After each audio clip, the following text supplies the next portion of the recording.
UN Secretary General Antonio Guterres has proposed sending troops to Haiti, an international occupation, essentially, of the Haitian island. And we put this up here.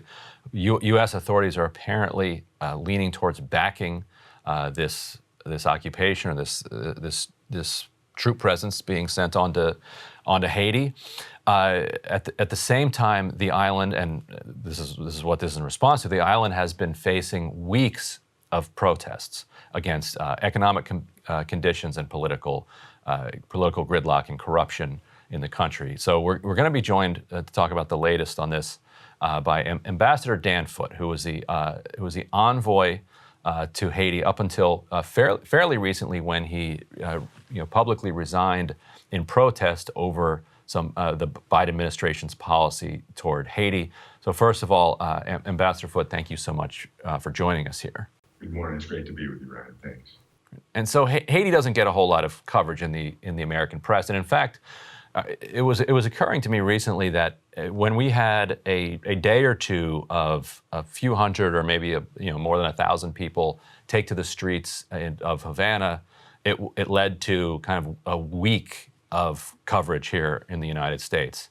Will the regime over there fall, and on, and then they petered out, and they were quickly memory holed. But you have had weeks of just absolutely massive protests in Haiti without a peep here in the United States. What do you think accounts for the different approach that the American media and public takes towards these two islands? I think part of it is Haiti has been through this a number of times, and the U.S. public has become a little bit inured against the disaster in Haiti. Also, I believe over time that there's a little bit of a racism thing, where an island of 12 million, half an island of 12 million black people, seems to get less coverage in the United States than other places with dissimilar demographics. Yeah, and again, as Ryan mentioned, you resigned, Ambassador, and one thing that I think didn't get a lot of play in the news cycle, I mean, shockingly little amount of play in the news cycle, is a report from Todd Bensman recently, based on things that you have said in the New York Post about how the relationship between Ariel Henry and the United States is based on his willingness to actually accept these migrants that are being deported from the United States back to Haiti, which is a huge deterrent. I've talked to the Haitian migrants at the border who don't want to cross illegally because they haven't lived in Haiti for years. They've lived in Argentina, Venezuela, and Brazil. So could you tell us a little bit more, Ambassador, about that decision you made to resign from the administration? What motivated that? What factors were behind that decision? The deportations were the straw that broke the camel's back because, A, it's completely counterproductive to our goal of restabilizing Haiti and rejuvenating democracy and security and things of that nature. But the major reason I resigned is because I saw U.S. policy moving in exactly this direction toward intervention, which is, as Einstein said, and I'll paraphrase, trying the same thing over and over again and expecting a different result is insanity.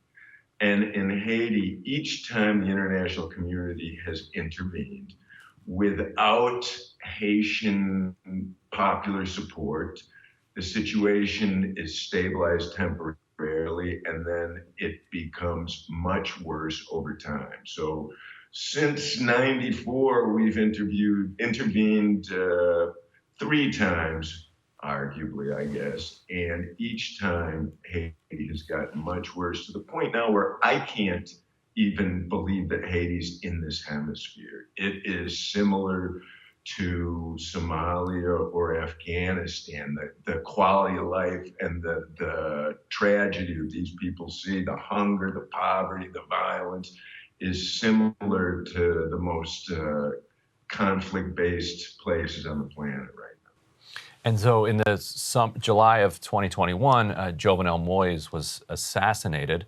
The new the new leader, de facto leader of Haiti, Ariel Henry, has been implicated by by very serious journalists, and the evidence does seem to offer some legitimate connection between Henry and the assassination of Moise.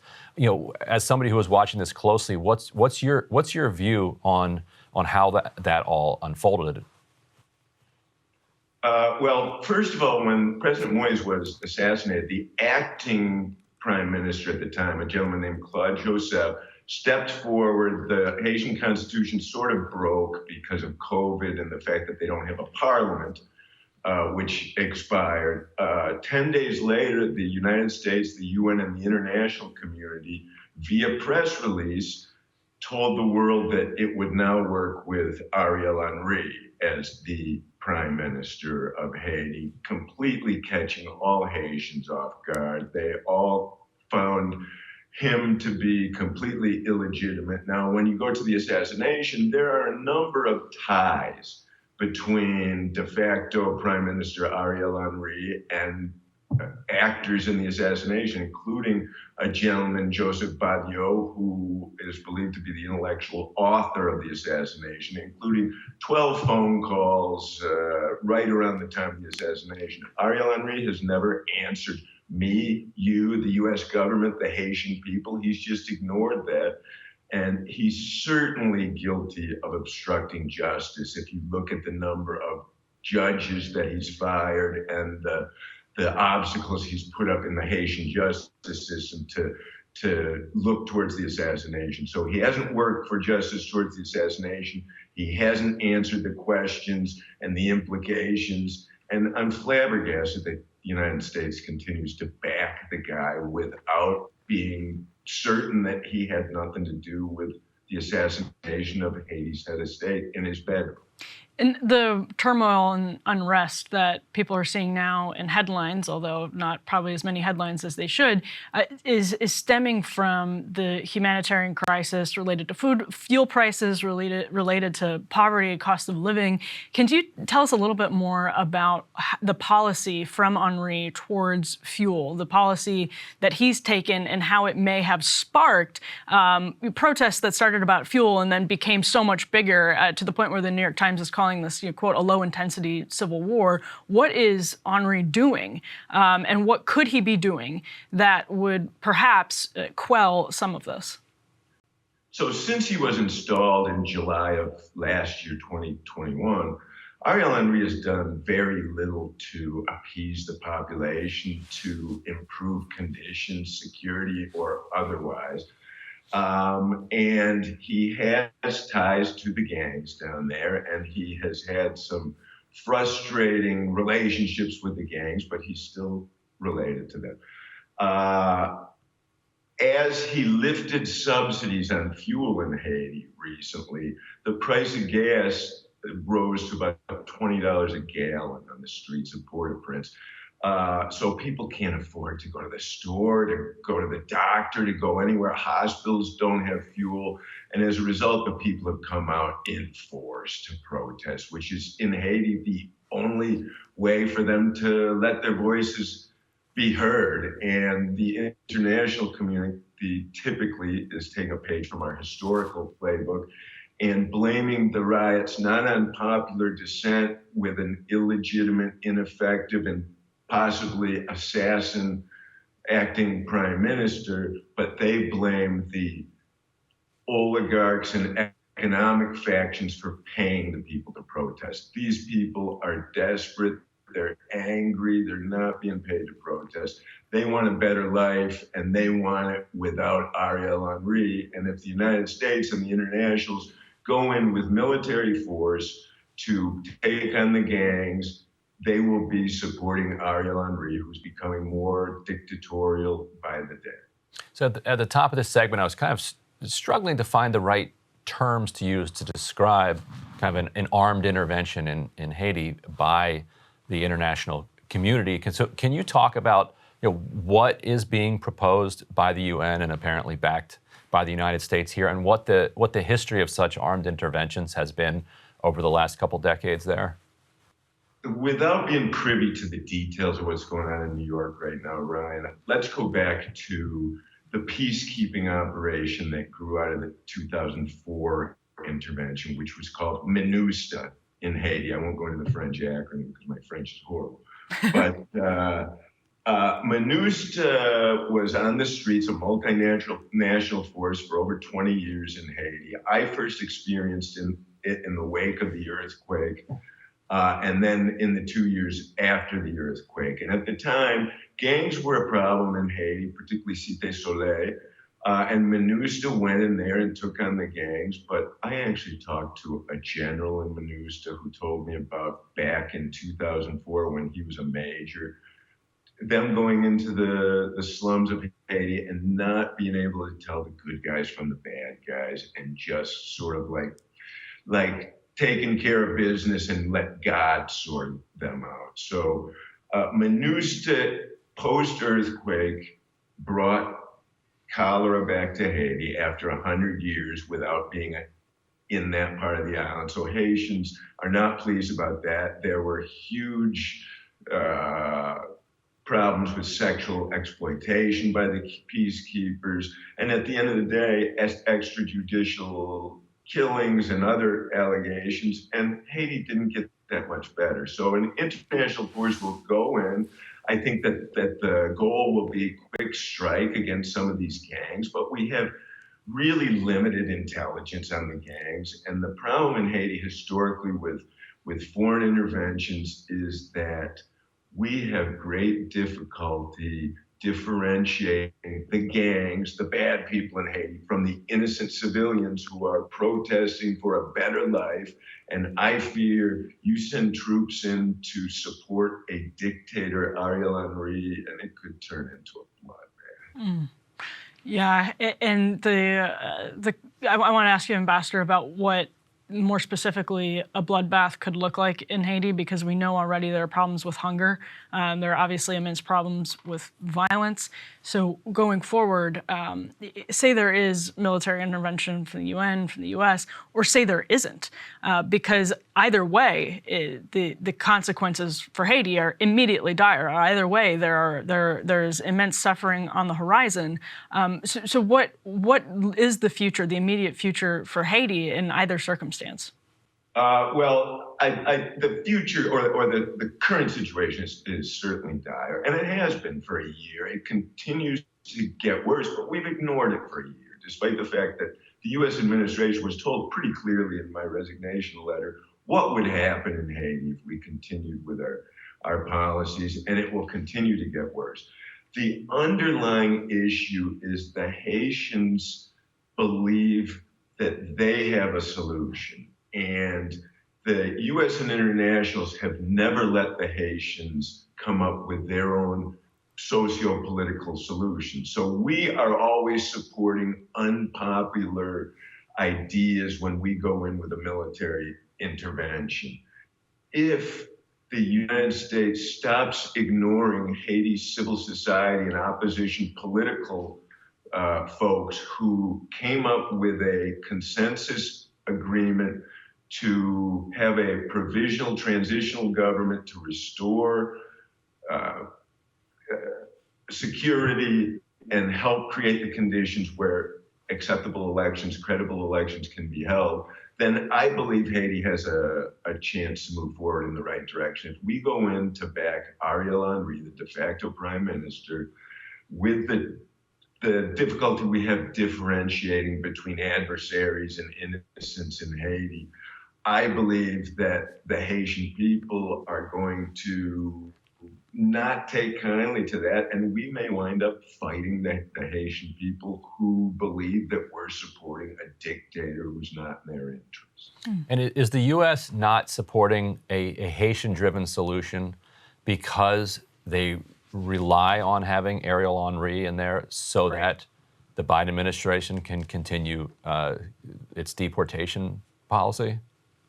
That's my best guess, Ryan. It's almost unfathomable that all Haitians are calling for a different solution, yet the U.S. and the UN and internationals are blindly stumbling through with Ariel Henry has got to be because he has promised to be compliant. But we're going to have a civil uprising in Haiti, similar to 1915 when we sent the Marines in for the first time and administered Haiti for almost 20 years.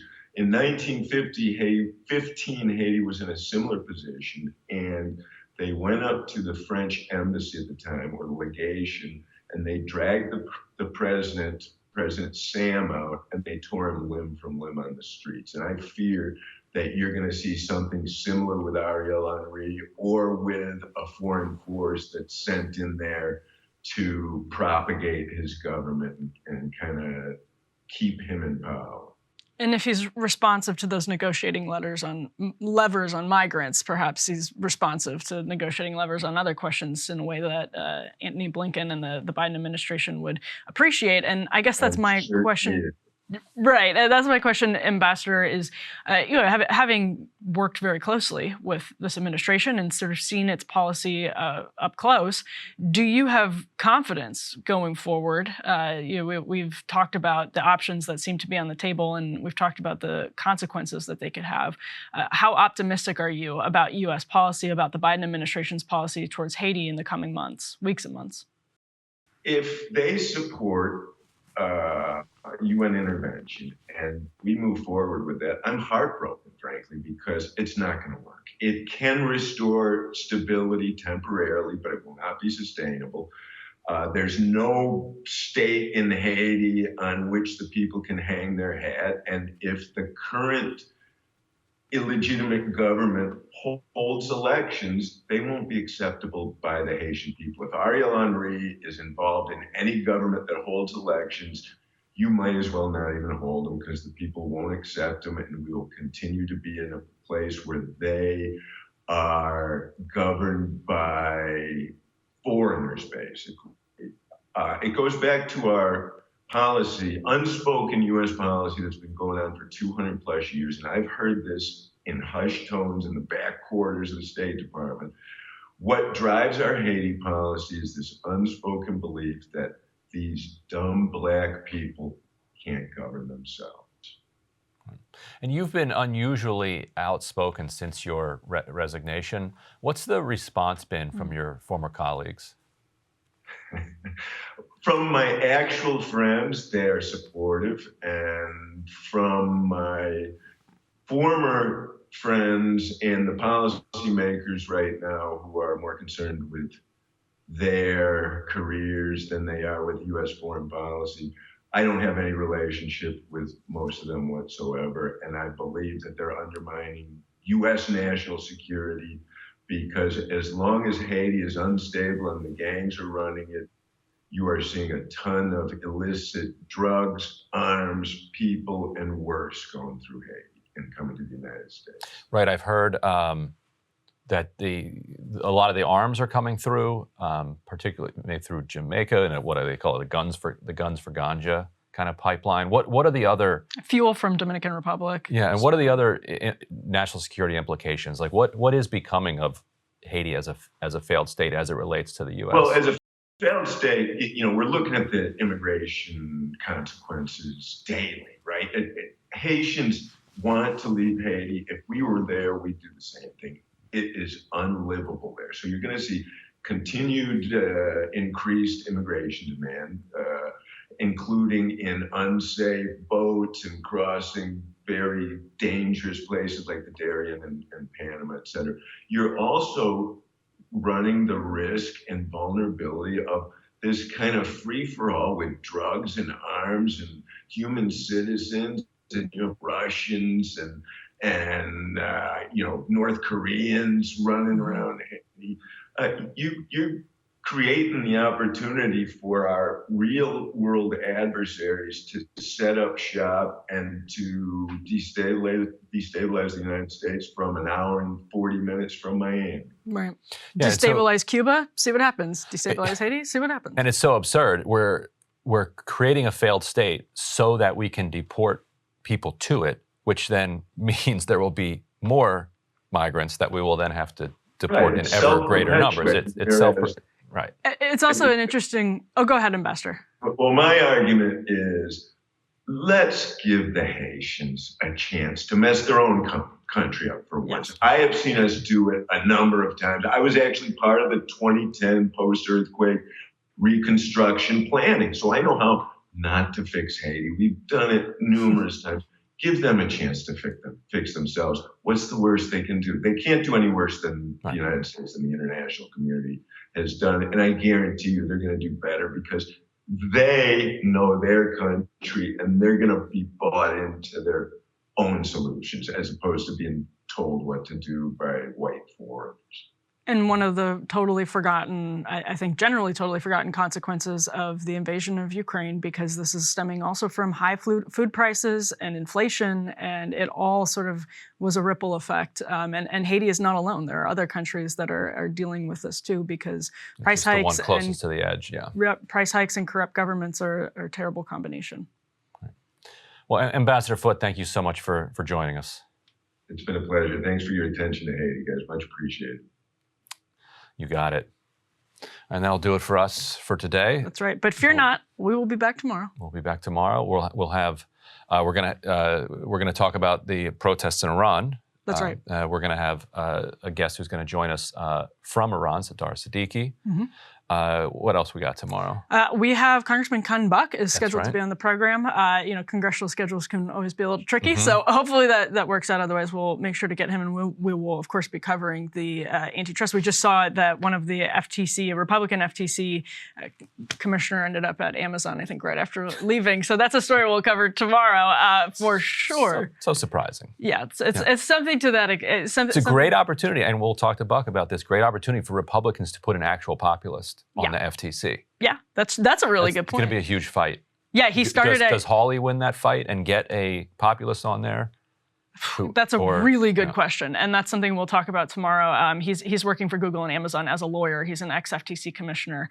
His last day was last week, and he's immediately started, according to Matt Stoller, at Google and Amazon as a lawyer. So we'll be all over that. We'll hopefully have Congressman Buck on to talk about it, and we will be breaking down all of the big news from around the world this week, tomorrow, and then Friday as well. So we appreciate everyone sticking with us on this Monday and Tuesday. As Crystal and Sagar, I know they had a great time in Chicago. Love that city and loved seeing all of you guys. So we'll be back tomorrow. We'll be back Friday, but you'll be getting Crystal and Sagar too. All right, see you soon. Cable news is ripping us apart, dividing the country, making it impossible to function as a society, and making it impossible to know just what is true and what is false.